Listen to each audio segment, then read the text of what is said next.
Arendal Sound was created in 2015. Prior to Arendal Sound, we had a company called Sound. We were a consumer direct company who were importing and distributing products from other brands in the market. Arendal Sound was established because we were fed up with suits coming in, meaning new people behind the companies that we were presenting. We knew we could do better. We were able to do it because we had the staff, we had the know-how to actually make a new premium speaker brand.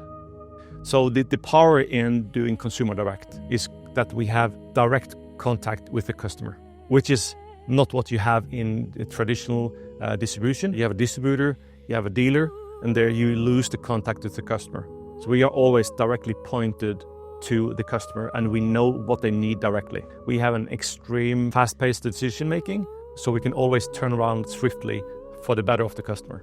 So by doing consumer direct, the first thing that most people are thinking about is having a better price. That's true because you obviously have the benefits of not having all the layers of all distributor, dealer. So you save on profits, you save on shipping, you save on all the labors that needs to be added.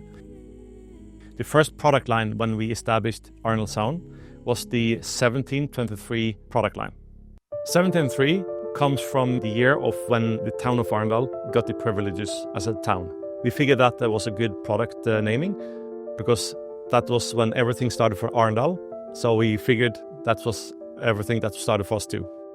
So some of the design goals between our ranges of speakers are that we want high sound quality and mixed with high SPL capabilities. And that's kind of a marriage that it's more difficult to achieve than if you only focus on one of them, but that's what we try to kind of get to. The other one I would say is controlled directivity, especially the mid-range and up, so that you have an even off-axis dispersion of the speakers, so it will sound more equal, whether it's in a room filled with glass walls, as it will be in a better damped and controlled environment.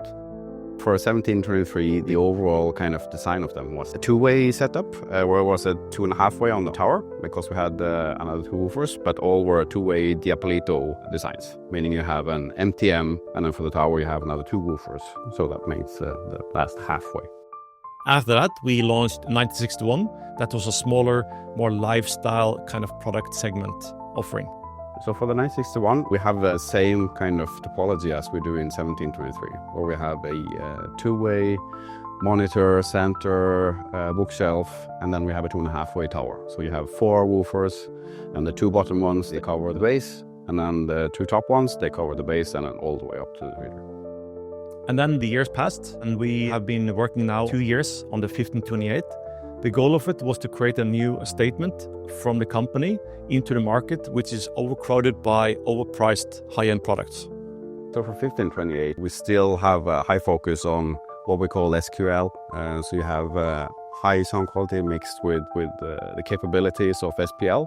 And then we have focused on directivity control, so that you have an even off-axis dispersion. I would say we've taken it a step further because we've focused a lot more on the vertical plane also. That sets it apart from 1723. Where we have the tweeter and the mid-range very close to each other, and that gives our vertical dispersion with a larger listening window.